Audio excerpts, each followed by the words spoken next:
कि पापा की मेहनत को एक नई पहचान देनी है। कि पापा की मेहनत को एक नई पहचान देनी है। कैसे हार जाऊं मुश्किलें से, कि कैसे हार जाऊं मुश्किलें से, अभी मां के हाथों में अपनी पहली कमाई देनी है। जी हां मेरे बच्चे, आपका स्वागत है हमारा इस YouTube channel mission to platform पे। और मैं अंकित सर आज आपका लेकर आया हूं जैक बोर्ड मॉडल पेपर 2026 का उत्तर। ठीक है, तो आज हम क्लास टेंथ का हिंदी का आज हम यहाँ पे देखने वाले हैं बच्चे। तो आज हम हिंदी के मॉडल पेपर का आज हम सॉल्यूशन करेंगे। मॉडल पेपर का आज हम उत्तर जानेंगे, बहुत ही विस्तार तरीके से, अच्छे तरीके से उत्तर जानेंगे। तो चलिए क्लास टेंथ का आप लोग बच्चे कॉपी लेकर तैयार हो जाइए। चलिए हमारे साथ पढ़िए और अपनी तैयारी को मजबूत बनाइए। बच्चों आपका जो क्वेश्चन रहेगा एग्जाम में, है ना, आपका जो एग्जाम में क्वेश्चन रहेगा वो आपका 80 मार्क्स का क्वेश्चन रहेगा और 1 से लेकर 30 तक आपका 30 मार्क्स का आपका ऑब्जेक्टिव रहेगा। कितना मेरे बच्चे? 1 से लेकर 30 तक आपका ऑब्जेक्टिव रहेगा। ठीक है, 1 से लेकर 30 तक आपका ऑब्जेक्टिव रहेगा एमसीक्यू। और 31 से लेकर आप लोग का 31 से लेकर, है ना, 38 तक आप लोग का सब्जेक्टिव क्वेश्चन रहेगा। 2-2 मार्क्स का 8 क्वेश्चन रहेगा, आप लोग को 6 बनाना है। और 39 से लेकर 46 तक आप लोग का 3 मार्क्स का क्वेश्चन रहेगा जिसमें आपको 6 बनाना है ना। और 47 से लेकर 52 तक भी आपका क्वेश्चन रहेगा, उसमें से आपको 4 बनाना है। ठीक है, 4 बनाना है। तो चलिए आगे बढ़ते हैं, है ना, और देखते हैं कि कौन कौन सा क्वेश्चन है आपके मॉडल पेपर 2026 में, और इसका हम लोग मन से सॉल्यूशन करते हैं। क्या है, पढ़ते हैं इसको ध्यानपूर्वक। ठीक है, एग्जाम से डरना नहीं है, मन लगाकर पढ़ना है ना। पढ़ते हैं, समझते हैं, क्योंकि ये एक आपका पैसेज, दैट मींस गद्यांश। आपका पहला क्वेश्चन जो आपके एग्जाम में रहेगा वो गद्यांश रहेगा, पैसेज से रहेगा, जिसे हम इंग्लिश में क्या बोलते हैं, पैसेज, है ना। चलिए क्या लिखा हुआ, पुस्तकें मनुष्य की सबसे अच्छी मित्र होती है। पुस्तकें मनुष्य की सबसे अच्छी मित्र होती है ना। पुस्तक जो होते हैं, बुक्स जो होते हैं, वो हमारी सबसे अच्छे मित्र होते हैं, फ्रेंड्स होते हैं, क्योंकि हमें वो बहुत कुछ सिखाती है। खैर आप लोग का मोबाइल है, हमको पता है, वो हमें ज्ञान, प्रेरणा और मनोरंजन प्रदान करती है। ज्ञान, प्रेरणा और मनोरंजन प्रदान करती है। बुक्स हमें क्या देती है, ज्ञान देती है, प्रेरणा देती है, मनोरंजन, सब कुछ देती है।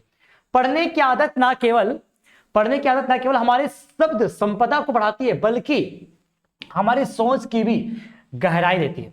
कह रहा है कि जो पढ़ने की आदत जो है ना, हमारी ना केवल शब्द संपदा, मतलब हमारी जो सीखने का जो वर्ड्स है ना, वर्ड्स, काफी सारे वर्ड्स हम सीखते हैं, तो केवल उसको भी नहीं बढ़ाती है, उसके साथ साथ हमारी सोच की गहराई को बढ़ाती है। मतलब पढ़ने की जब आदत रहेगी ना, तो आप लोग नया नया वर्ड सीखोगे। वही कह रहा है, पढ़ने की आदत रहेगी, आप लोग नया नया वर्ड सीखोगे, आप लोग का सोच विचार सब कुछ डेवलप होगा, है ना। आज के डिजिटल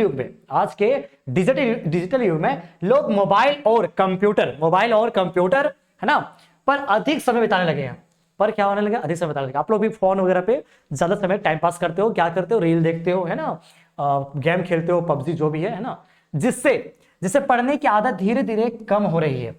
आजकल के बच्चे मोबाइल पे, टेलीविजन पे, कंप्यूटर पे बहुत ज्यादा ध्यान दे रहे हैं, है ना, जिसके कारण क्या हो रहा है बच्चे, कि आप लोग ना पढ़ाई पे कम फोकस कर रहे हो, पढ़ाई पे आप लोग कम ध्यान दे रहे हो, पढ़ाई की आदतें कम हो रही है। पहले के बच्चे क्या करते, सुबह 4 बजे फोन उठ कर एकदम मस्त पढ़ता था। आजकल सुबह 4 बजे 5 बजे फोन उठ कर गेम खेलता है, रील देखता है ना, ये सब होता है। अभी हम प्रतिदिन थोड़ा समय पुस्तकों के साथ बिताए तो यह हमारी मानसिक क्षमता को बढ़ाने में मदद करेगा। अगर हम प्रतिदिन, एवरीडे, कंसिस्टेंसी बहुत मैटर करता है मेरे बच्चे। कंसिस्टेंट अगर जो पढ़ते हैं ना, उन लोग का ना रिजल्ट बहुत अच्छा आएगा। आप लोग भी कंसिस्टेंट अगर पढ़ रहे होंगे तो आप लोग का रिजल्ट बहुत अच्छा आएगा। तो ये कह रहा है कि जो विद्यार्थी, जो बच्चे प्रतिदिन थोड़ा समय निकालकर, आधा घंटा 1 घंटा समय निकालकर अगर आप बुक पढ़ते हैं, तो इससे क्या होगा, हमारे मानसिक क्षमता को बढ़ाने में मदद करेगा। हमारी जो मानसिक क्षमता रहेगी उसे बढ़ाने में मदद करेगा, और हमें जीवन में सही निर्णय लेने की क्षमता भी प्रदान करेगा। हमारे जीवन में सही निर्णय लेने की क्षमता को प्रदान करेगा। सही हम लोग को डिसीजन लेना चाहिए, कैसा डिसीजन लेना चाहिए, नहीं लेना चाहिए, उसको प्रदान करेगा। पढ़ने से हमारी कल्पना शक्ति का विकास होता है और हम नए विचारों को अपनाने के लिए तैयार होते हैं। पढ़ने से क्या होता है, हमारी कल्पना शक्ति, मतलब सोचने की शक्ति, कल्पना की शक्ति बहुत ज्यादा विकास होता है और नए विचारों का अपनाने के लिए तैयार रहते हैं। हम लोग नए नए विचारों को अपनाने के लिए तैयार रहते हैं। तो ये हमारा पढ़ने का फायदा हुआ। ठीक है, चलिए अब देखते हैं इससे रिलेटेड क्वेश्चंस। क्या आपका पैसेज में क्वेश्चंस रहेगा, चलो देखते हैं मेरे बच्चे क्या लिखा हुआ है। पहला क्वेश्चन है यहाँ पे, पुस्तकों को मनुष्य का सबसे अच्छा मित्र क्यों बताया गया है? 4 ऑप्शन दिया हुआ है मेरे बच्चे, बहुत ही आसान सा सवाल है। पहला ऑप्शन यहाँ पे, वह हमें धन देती है। क्या पुस्तक हमें धन देती है? जी नहीं, बिल्कुल नहीं। वह हमें ज्ञान, प्रेरणा और मनोरंजन देती है, जैसा कि अभी मैंने पैसेज में ऊपर पढ़ा। ठीक है, तो ये ऑप्शन नंबर बी इसका बिल्कुल राइट आंसर हो जाएगा, खा इसका उत्तर हो जाएगा। चलो आगे रखते हैं 2 नंबर का सवाल। डिजिटल युग में पढ़ने की आदत कम होने का, है ना, एक क्या कारण है? डिजिटल युग में, आज के टाइम पे न्यू मॉडर्न जनरेशन, है ना, इस युग में पढ़ाई की आदत जैसे जैसे कम हो रही है, तो इसका सबसे बड़ा कारण क्या है? तो आप लोगों को पता है, मोबाइल, टीवी, कंप्यूटर, है ना। तो क्या हो जाएगा इसका राइट आंसर? ऑप्शन नंबर इसका बी हो जाएगा। लोग अपना अधिकतर समय मोबाइल और कंप्यूटर बिताने लगे हैं। जो लोग जो है ना क्या करने लगे हैं, मोबाइल पे और कंप्यूटर पे समय बिताने लगे हैं, ज्यादा से ज्यादा मोबाइल देखते हैं ना। बहुत लोग रील देखते रहते हैं 2 घंटा, 4 घंटा, 6 घंटा, कोई इसका लिमिट ही नहीं है ना। तो उससे क्या होने लगा? पढ़ाई की जो आदत है वो कम होने लगी है। चलिए तीसरा नंबर क्वेश्चन देखते हैं। प्रतिदिन पुस्तकों के साथ समय बिताने से क्या लाभ होता है? अभी मैंने जस्ट पढ़ा कि प्रत्येक दिन, है ना, अगर हम लोग पुस्तक के साथ अपना समय बिताते हैं तो हमें क्या लाभ मिलता है। चलो देखते हैं। पहला ऑप्शन क्या दिया हुआ है? मानसिक क्षमता का विकास होता है और निर्णय लेने की योग्यता बढ़ती है। अभी हम लोग देखें कि मानसिक क्षमता जो होती है, हमारी जो मानसिक क्षमता जो होती है वो ज्यादा डेवलप्ड होती है और निर्णय लेने की योग्यता बढ़ती है। तो ऑप्शन नंबर बी, सॉरी, का जो है ये इसका राइट आंसर हो जाएगा। ऑप्शन नंबर का इसका राइट आंसर हो जाएगा। चलो आगे देखते क्या लिखा हुआ है। ज्ञान शब्द का पर्यायवाची गद्यांश के अनुसार कौन सा है?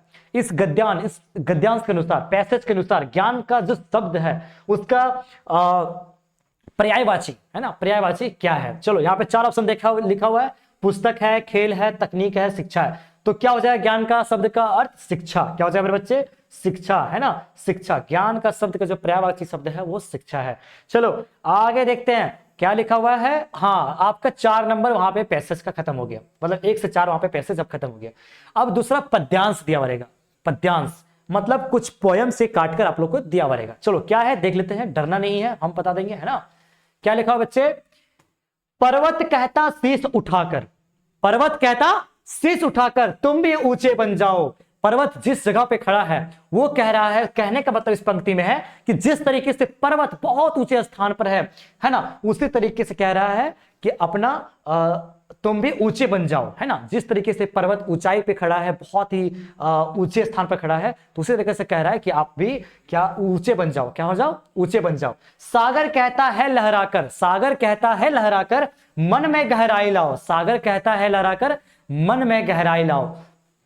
सागर क्या करती है? लहराकर क्या कहता है? मन में गहराई लाओ। समझ रहे हो क्या कहती है? उठ उठ गिर गिर तरल तरंग। जिस तरीके से समुद्र में लहरें कभी ऊपर कभी नीचे, कभी ऊपर कभी नीचे होती है ना, उसी तरीके से बोलती है कि आप लोग भी उठ उठ कर, गिर गिर कर तरल तरंग। मतलब क्या कह रहा है कि आप लोग के भी जीवन में काफी सारी समस्या आती होगी, काफी ज्यादा हताश होता होगा, तो वहां से गिर उठना है। जैसे होता है ना कि आप लोग सक्सेस की सीढ़ियां जब चढ़ोगे तो कई बाधाएं आएगी। आप लोग जब पढ़ने बैठोगे तो हो सकता है किसी के पास फोन ना हो, किसी के पास कोचिंग ना हो, तो कई तरीके के बताए जाते हैं। किसी के पास बिजली ही ना हो, लाइट ही ना हो, तो बहुत सारा होता है ना। तो वही कह रहा है कि जिस तरीके से लहरें जो होती है उठ कर गिरती है, फिर उठ कर गिरती है, वही कह रहा है कि आप लोग गिरोगे तभी आप उठोगे, गिरोगे तभी आप उठोगे। अगर आपके पास समस्या आती है तो समस्या का समाधान करो, वही कह रहा है, यही मोटिवेट कर रही है। भर लो अपने दिल में मीठी मीठी मृदुल उमंग। भर लो अपने मन में, अपने दिल में क्या करना है? एक उमंग भरना है, उत्साह भर लेना है, हताश से दूर रहना है, चिंता से दूर रहना है ना। पृथ्वी कहती है धैर्य न छोड़ो। क्या कहती है? पृथ्वी कहती है धैर्य न छोड़ो। पृथ्वी जो है वो कहती है कि धैर्य न छोड़ो, पैसेंस न छोड़ो, कितना ही हो सिर पर भार। जिस तरीके से पृथ्वी पे इतना ज्यादा लोड है, आप लोग खुद अंदाजा लगाओ ना, पृथ्वी पे क्या है? हिमालय जैसा बहुत बड़ा पहाड़ है, इतनी बड़ी बड़ी नदियां हैं, है ना, बहुत ज्यादा लोड है, माइंस बड़े बड़े हैं, फैक्ट्रीज बड़ी बड़ी है, और इतने ज्यादा आबादी है, बहुत कुछ है पृथ्वी पर, बहुत कुछ आप लोग देख रहे हो, है ना, बड़े बड़े शहर बसे हुए हैं। लेकिन वही कह रहा है कि पृथ्वी कहती है कि धैर्य ना छोड़ो।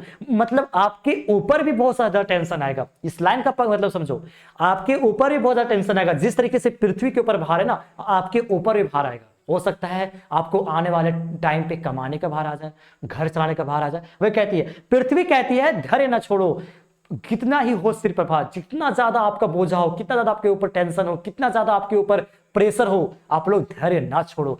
नभ कहता है फैलो इतना, नभ मतलब आसमान, आसमान कहता है कि फैलो इतना ढक लो तुम सारा संसार, की सारा संसार को तुम ढक लो, यही कह रहा है। चलिए अब इससे हम देखते हैं क्वेश्चंस, क्या लिखा हुआ है क्वेश्चन, चलिए देखते हैं फटाफट।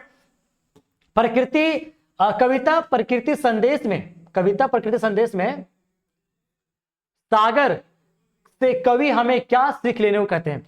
कविता प्रकृति संदेश में जो सागर है उससे कवि, जो कवि है ना, जो ये लिखा हुआ है पोयम, उसमें उसको जो लिखे हैं वो कवि क्या कह रहे हैं कि जो सागर से हमें क्या सीखनी चाहिए, क्या सीखनी चाहिए, साहस दृढ़ता, मन में गहराई, मन में गहराई लाना। आप भी हम लोग पढ़े, जिस तरीके से समुद्र गहरा है उसी तरीके से मन में गहराई लाओ, है ना। ऑप्शन नंबर बी इसका बिल्कुल सही उत्तर हो जाएगा। चलो आगे देखते हैं क्या लिखा हुआ है। कविता में पर्वत का क्या संदेश है, कविता में पर्वत का क्या संदेश है मेरे बच्चे, ऊंचाई और महानता पाना, कि जिस तरह से पर्वत बहुत जगह ऊंचा स्थान पर है उसी तरीके से आप लोग एक ऊंचे पद पर जाएं और महानता लाएं, अपनी ज्यादा अपने आप में क्या बोलते हैं महानता लाएं, अपने आप को वीरता लाएं, अपने आप को प्रोग्रेस करें, है ना, तरक्की करें, वही चीज कह रहा है।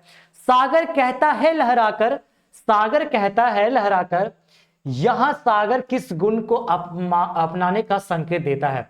तो सागर कहता है लहराकर, यहां सागर किस गुण को अपनाने का, मतलब तो गहराई को। ऑप्शन नंबर बी इसका बिल्कुल सही उत्तर हो जाएगा। चलो आगे देखते हैं क्वेश्चन नंबर 8 क्या लिखा हुआ है। उठ उठ गिर गिर तरल तरंग, उठ उठ गिर गिर तरल तरंग किस जीवन स्थितियों का प्रतीक है। कि उठ उठ गिर गिर तरल तरंग किस जीवन का स्थितियों का प्रतीक है मेरे बच्चे। 4 ऑप्शन दिया हुआ है। आनंद उत्साह जी नहीं, उठना और गिरना मतलब क्या होता है, बाधाएं आना, फिर अपने आप को असफल बनाना, है ना।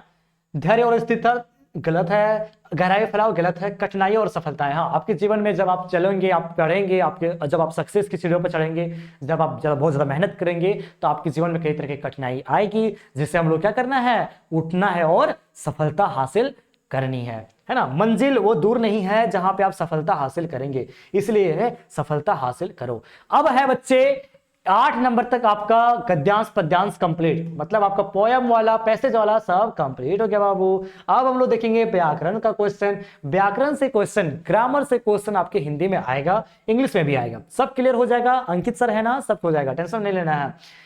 यदि तुम मन लगाकर पढ़ोगे, क्या क्वेश्चन है 9 नंबर का ग्रामर से, यदि तुम मन लगाकर पढ़ोगे तो परीक्षा में अवश्य सफल होगे। यह वाक्य है, कह रहा है कि यदि तुम मन लगाकर पढ़ोगे, मन लगाकर पढ़ोगे तो क्या होगा, परीक्षा में अवश्य सफल होगे। बाबू इसमें बाबू यहां से जो लेकर यहां तक होगा ना सेंटेंस, ये हमारा क्या प्रधान सेंटेंस है, प्रधान सेंटेंस है ना, प्रधान सेंटेंस, मेन सेंटेंस है, जिसको मुख्य सेंटेंस बोलते हैं। परीक्षा में अवश्य सफल होगे यदि तुम मेहनत लगाकर पढ़ोगे, मन लगाकर पढ़ोगे, है ना। यदि तुम मन लगाकर पढ़ोगे, ये हमारा क्या आश्रित हो गया, आश्रित हो गया बाबू, क्या हो गया, आश्रित, है ना, सॉरी आश्रित है ना, आश्रित हो गया, है ना, आश्रित।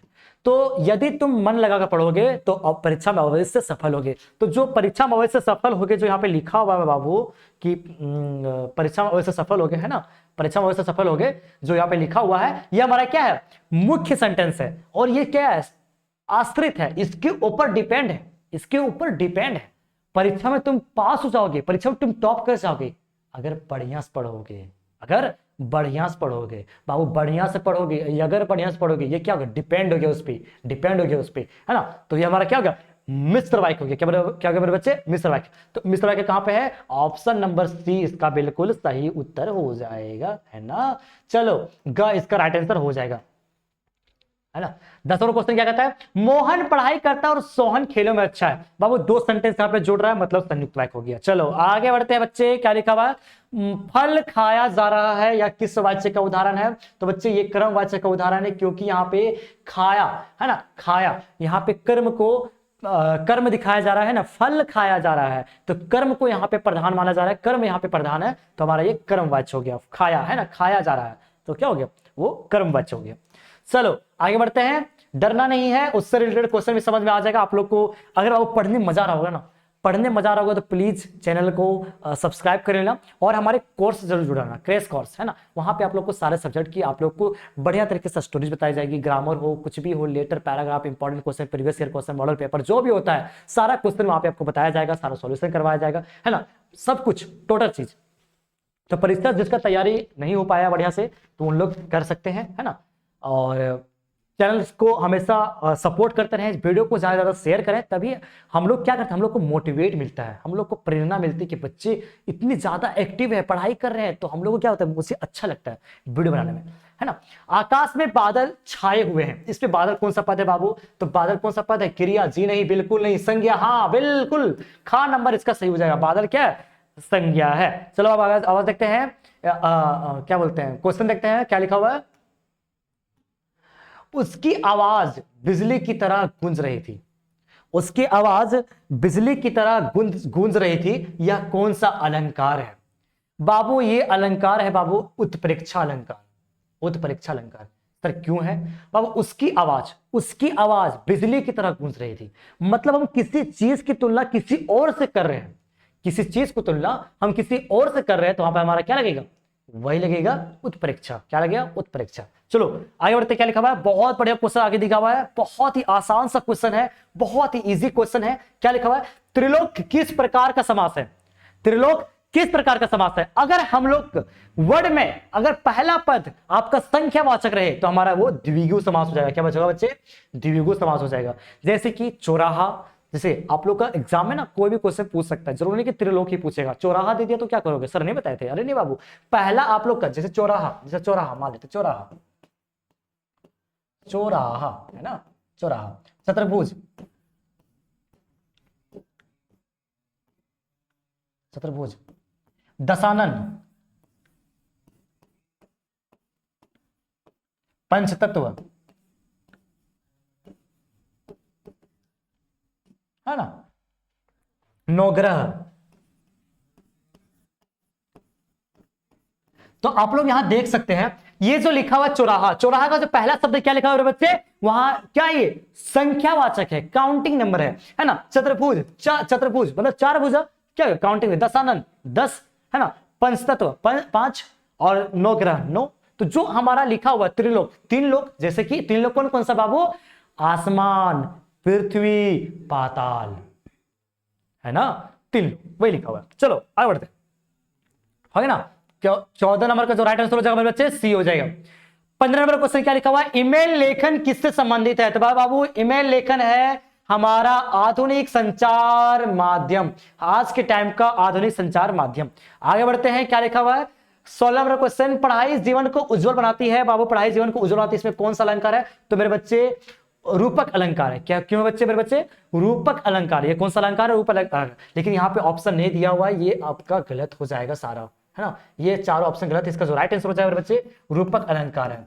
क्यों है रूपक अलंकार बाबू, पढ़ाई जीवन को उज्जवल बनाती है, उज्जवल मतलब क्या हुआ, प्रकाश, है ना, प्रकाश हुआ, चमक हुआ, तो पढ़ाई क्या करता है, जीवन में प्रकाश डालती है।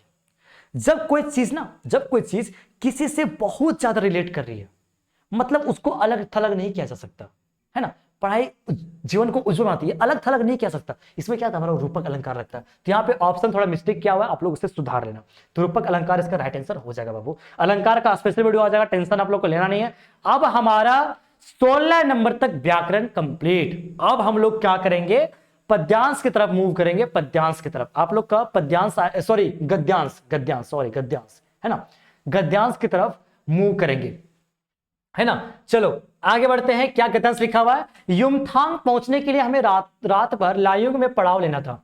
युमथांग पहुंचने के लिए रात भर हमें क्या करना था, लायुंग में पड़ाव लेना था। ये हमारा कृतिका बुक है मेरे बच्चे, कृतिका बुक जो आप लोग पढ़े हैं ना, चैप्टर 2 साना साना हाथ जोड़ी, हाँ उसी से है ना। तो युमथांग पहुंचने के लिए हमें रात भर लायुंग में पड़ा लेना था, ये हमारे शायद ये नरेटर कह रहे हैं, ठीक है, कवि कह रहे हैं, सॉरी लेखक कह रहे हैं ना। गगनचुंबी पहाड़ों के तल में सांस लेती एक नन्ही से शांत बस्ती लायुंग, कह रहा है गगनचुंबी पहाड़ों को, बड़ी ऊंची ऊंची पहाड़ों, है ना, उसके तल में सांस लेती एक नन्ही से शांत बस्ती, ऊंची ऊंची पहाड़ों के मतलब साइड में बीच में कहीं होगा एक बस्ती लायुंग। सारी दौड़ धूप से दूर जिंदगी जहां निश्चित सो रही थी, है ना, सारे दौड़ धूप से दूर जिंदगी जहां निश्चित सो रही थी। दौड़ धूप की जहां जिंदगी होती है उससे काफी दूर जहां पे जिंदगी हमारी सो रही थी, निश्चित सो रही थी, अच्छा बीत रहा था, वही कह रहा है क्या समझते में, लायुंग। उसी लायुंग में हम ठहरे थे, उसी लायुंग में क्या था, ठहरा था। तीस्ता नदी के तीर पर बसे लकड़ी के एक छोटे से घर में, तीस्ता नदी के तीर पर बसे एक लकड़ी के एक छोटे से घर में, घर कौन सा घर बना हुआ देखो बाबू, तीस्ता नदी के तीर पर, तीस्ता नदी के तीर पर बसे लकड़ी के छोटे से घर में, लकड़ी का घर बना हुआ था बाबू, है ना। मुंह हाथ धोकर मैं तुरंत ही तीस्ता नदी के किनारे बिखरे पहाड़ों पर बैठ गई थी, है ना। कह रही है कि मुंह हाथ धोकर, मुंह हाथ फ्रेश हो गए, उसके बाद तुरंत ही तीस्ता नदी के किनारे बिखरे पत्थरों पर, बहुत ज्यादा पत्थर बिखरा हुआ नहीं रहता, जैसे आप लोग तालाब उलाब जाते हो तो वहां पर देखना छोटा पत्थर फेंका हुआ रहेगा, बड़ा मतलब छोटा कहीं कहीं बड़ा रहेगा, वैसा चट्टान रहता है ना, बस उसी टाइप का, मतलब टीला उला हो सकता है ना, ये सब समझ रहे हो। तो वहीं पे क्या है कि क्या बोलते हैं, पत्थरों के पर बैठ गई, तो वैसा वैसा वैसा ही पत्थरों पे बैठ गई थी, है ना। सामने बहुत ऊपर से बहता झरना कल कल बहती तीस्ता में मिल रहा था, सामने ऊपर से बहुत ऊपर से, मतलब ऊपर से झरना बहता था और कल कल बहती तीस्ता में मिल रहा था, वो नदी पे मिल रहा था, है ना। मध्यम मध्यम हवा बह रही थी, मध्यम मध्यम हवा बह रही थी, न ज्यादा तेज न ज्यादा कम, मध्यम मतलब स्पीड में हवा बह रही थी। पेड़ पौधे झूम रहे थे, पेड़ पौधे झूम रहे थे, हवा जब चलती देखते ना पेड़ पौधे थोड़ा थोड़ा हिलता है ना, पौधा हिलता, वही कह रहा है। गहरे बादल की परत ने चांद को ढक रखा था, कह रहा है कि गहरे बादल की परत ने चांद को ढक रखा था, मतलब बहुत ज्यादा बादल वहां पे थी, है ना, बहुत ज्यादा बादल थी। तो वहां पे बादल से क्या हो रहा था कि वहां पे जो चांद जो था वो ढक रखा था, ढका हुआ था। बाहर परिंदे और लोग अपने घरों में लौट रहे थे, बाहर परिंदे और लोग अपने घरों पे लौट रहे थे। वातावरण में अद्भुत शांत थी, वातावरण बहुत ज्यादा शांत था, हलचल मलचल उतना नहीं था। मंदिर की घंटियों से, घुघरियों की झुंझुनाहट से आंखें अनायास भर गई, है ना। मंदिरों की घंटियों से घुघरों की झुंझुनाहट से आंखें अनायास भर गई थी। चलो देखते हैं अब इसका हम लोग क्वेश्चन का आंसर।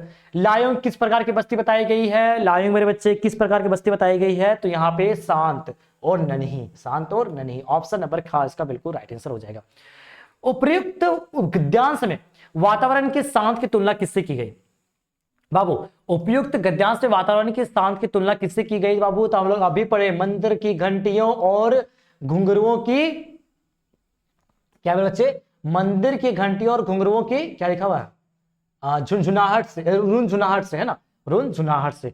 तो आपका ऑप्शन नंबर का इसका बिल्कुल सही उत्तर हो जाएगा। तो 18 नंबर का आंसर आप लोग सी कर लेना। और पढ़ाई मजा आ रहा ना, पढ़ाई मजा आ रहा ना, बोर नहीं हो रहे हो, पढ़ाई मजा आ रहा ना, कि सारे बोल दो, सारे बोल दो, चलो बोल देता हूं। रात की तन्हाई में जब सब सो रहे होते हैं, कि बाबू रात की तन्हाई में जब सब सो रहे होते हैं, तभी तो चुपके से पढ़कर कोई चैंपियन तैयार होते हैं, है ना। तो जो भी बढ़िया एकदम रात भर जग के जो मन लगाकर पढ़ते हो बाबू, यही 3-4 महीना आप लोग का है ना, अब मन लगा पढ़ो, है ना, तो अभी तभी आप लोग का एग्जाम में बढ़िया स्कोर मिलेगा।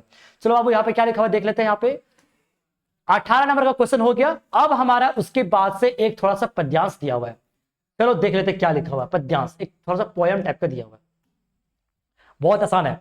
दंतुरित मुस्कान का बाबू बहुत अच्छा पोयम है। तुम्हारी यह दंतुरित मुस्कान, तुम्हारी यह दंतुरित मुस्कान मृतक में भी डाल देगी जान, मृतक में भी डाल देगी जान। बाबू ये जो मुस्कान है ना, एक छोटी नन्हे बच्चे जो होते हैं ना, नन्हे बच्चे होते हैं, उसकी बात की जा रही है ना।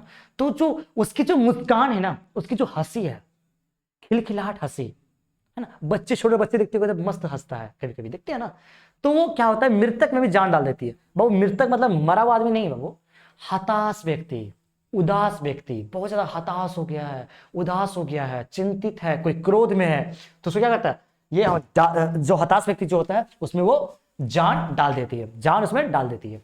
वही कह रहा है कि जो छोटे बच्चे जो होते हैं, नन्हे बच्चे जो होते हैं, उसकी जो मुस्कान है वो हताश व्यक्ति जो होते हैं, उदास व्यक्ति जो होते हैं, उसमें वो जान डाल देती है। धूली धसूर तुम्हारे ये गात, धूली धसूर तुम्हारे ये गात, बाबू गात मतलब होता है शरीर, क्या होता है बाबू, शरीर। बढ़िया से आप लोग देख लो, है ना। चलो धूली धूसर तुम्हारी ये गात, जो तुम्हारा जो धूल से पूरा लगा हुआ जो तुम्हारा ये शरीर है ना, छोड़कर तालाब मेरी झोपड़ी में खिल रहे जलजात। कह रहा है कि तालाब छोड़कर मेरे झोपड़ी में खिल रहे जलजात।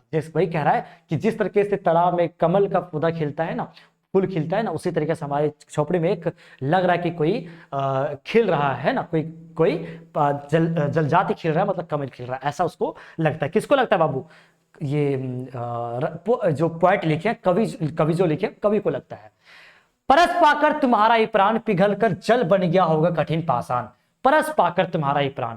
बाबू परस पाकर तुम्हारा ही प्राण पिघल कर जल बन गया होगा कठिन पाषाण। जैसे कह रहा है कि जो बहुत ज्यादा क्रोध व्यक्ति जो होता है ना, वो भी तुम्हारे हंसी देखकर बाबू वो भी तुम्हारा पिघल जाएगा बाबू। जैसे जो बहुत ज्यादा क्रोध होता है, बहुत ज्यादा गुस्सा होता है उस जिस व्यक्ति के अंदर, अगर वो छोटे छोटे बच्चों का जो हंसी देखता है ना, तो वो भी पिघल जाता है। वही कह रहा है हमारे जो कवि साहब है, वही कह रहे हैं। चलिए आओ देखते हैं हम यहाँ पे क्वेश्चन क्या लिखा हुआ है। मृतक में भी डाल दी की जान, मृतक में भी डाल दी की जान का क्या अर्थ है? ऑप्शन है मरे हुए व्यक्ति को जिंदा कर देना, अरे नहीं बाबू। हारे हुए को जिता देना, नहीं बाबू। हताश और निराश व्यक्ति में खुशी ला देना, ऑप्शन नंबर सी इसका बिल्कुल सही उत्तर हो जाएगा। धूलि धूसर तुम्हारे गात, पंक्ति में गात का क्या अर्थ है बाबू? बहुत आसान क्वेश्चन है, बहुत आसान क्वेश्चन। अभी मैंने बताया गात का मतलब होता है शरीर। जो छोटा छोटा बच्चा को जो धूल मिट्टी से जब घुल मिल जाते हैं ना, धूल लग जाता है ना, उसे वो कह रहा है कि वो जो पंक्ति है उसमें गात का मतलब शरीर है। क्या है? शरीर है। अब चलो बाबू, अब हम लोग स्टोरी की तरफ पढ़ते हैं। 20 क्वेश्चन कंप्लीट, बचा हुआ अब 10 क्वेश्चन ऑब्जेक्टिव का। चलो देखते हैं क्या है। भोलानाथ किसको देखकर सिसकना भूल जाता है? किसको देखकर सिसकना भूल जाते थे मेरे बच्चे? भोलानाथ। बाबू भोलानाथ का असली नाम क्या है? आप लोग कमेंट बॉक्स में लिखोगे, आप लोग कमेंट बॉक्स में लिखोगे, मैं देखना चाहता हूं भोलानाथ का असली नाम क्या है, कमेंट बॉक्स में लिखोगे। और पढ़ाई को मतलब वीडियो को देखकर मजा आ रहा है कि नहीं आ रहा है? क्या सारी चीजें समझ में आ रही कि नहीं आ रही, या बहुत ज्यादा टफ लग रहा है ना? पूरा तोड़ तोड़ कर मैंने समझा दिया, चाहे वो गद्यांश हो, पद्यांश हो, कोई भी कुछ भी हो, ग्रामर हो, कुछ भी हो, मैंने बहुत अच्छे तरीके से बता दिया। ठीक है, आप लोग को समझ में आ रहा है कि नहीं समझ में आ रहा है? ठीक है, आप लोग कमेंट में जरूर बताना फीडबैक। सारे बच्चे, जितने बच्चे वीडियो देख रहे हो, सारे के सारे बच्चे कमेंट्स करो कि भोलानाथ का असली नाम क्या था। जितना बच्चा जवाब दे पाएगा ना, मैं उतना खुश होऊंगा। क्या आप मेरी खुशी देना चाहते हैं ना? तो प्लीज आप लोग बताओ, तब मैं जानूंगा कि बच्चे पढ़ रहे हैं, एक्टिव है ना? पहला चीज। दूसरा चीज बाबू, वीडियो कैसा लगा?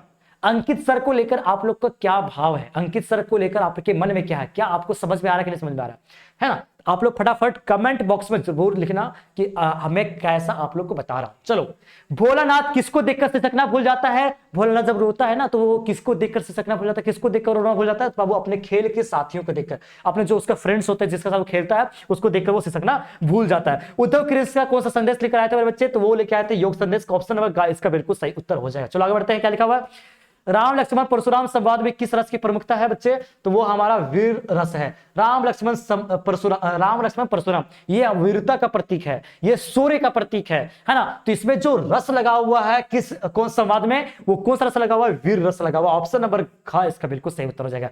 क्यों हो जाएगा मेरे बच्चे? अभी मैंने बताया सूर्य का प्रतीक है। राम लक्ष्मण परशुराम ये सब जो है सूर्य का प्रतीक है, वीरता का प्रतीक है, इसलिए। चलो आगे बढ़ते, क्या लिखा हुआ है उत्साह कविता में, है ना? क्या लिखा हुआ है? उत्साह कविता में कवि ने बादल की तुलना किससे की थी मेरे बच्चे? उत्साह कविता में कवि ने बादल की तुलना किससे की थी? तो बाबू बादल की तुलना की थी उत्साह कविता में बच्चों के घुंघराले बाल। किससे की थी? बच्चों के घुंघराले बाल। तो यहां पे ऑप्शन नहीं दिया बाबू, तो इसमें क्या होगा? इनमें से कोई नहीं, है ना? वो चीज नहीं दिया हुआ, इनमें से कोई नहीं। खा इसका राइट आंसर हो जाएगा। चलो, लेकिन हाँ आप लोग की कविता में, सॉरी आपके एग्जाम में मान चलो पूछ दिया कि बादल की तुलना किससे की थी, या फिर आपका सब्जेक्ट को उसमें पूछ सकता है, 2 नंबर का कोई ठिकाना है, पूछ सकता है। तो आप लोग लिख देना बच्चे, बच्चों के घुंघराले बाल जैसे सुनहरे होते हैं, खूबसूरत होते हैं, है ना, सुंदर होते हैं, उसका वो की थी तुलना की थी बादल का, है ना, किए थे हमारे जो ये जो कवि साहब है ना। चलिए आगे बढ़ते हैं। दंतोरित मुस्कान कविता के कवि कौन है? बहुत ही आसान सा सवाल है। दंतुरित मुस्कान कविता के कवि कौन है मेरे बच्चे? नागार्जुन। बाबू नागार्जुन, ऑप्शन नंबर। यार कितना आसान क्वेश्चन, जेक वाला भी ना बहुत आसान क्वेश्चन दे दिया ना। तब चलो आगे बढ़ते हैं। 26 नंबर का सवाल, जितने नार्गे की जीप में किसकी तस्वीर लगी हुई थी? जितने नार्गे की जीप में किसकी तस्वीर लगी हुई थी मेरे बच्चे? तो वो लगी हुई थी दलाई लामा। खा नंबर, ऑप्शन नंबर खा इसका बिल्कुल सही उत्तर हो जाएगा। फल किसका गुणधर्म है? तो फल किसका गुणधर्म है? मिट्टियों का गुणधर्म है मेरे बच्चे, मिट्टियों का गुणधर्म है और नदियों का जादू है। वहां दे देगा फल किसका जादू है, तो ऑप्शन रे देखना नदी। फल जो है नदियों का जादू है, मिट्टियों का गुणधर्म है। बढ़िया से सुनो, फिर से बोल रहा हूं, फसल जो है मिट्टी का गुणधर्म है और नदियों का जादू है। तो यहां पे गुणधर्म पूछा इसलिए मिट्टी का गुणधर्म लगा दिया। ठीक है, और समझ में आ रहा होगा।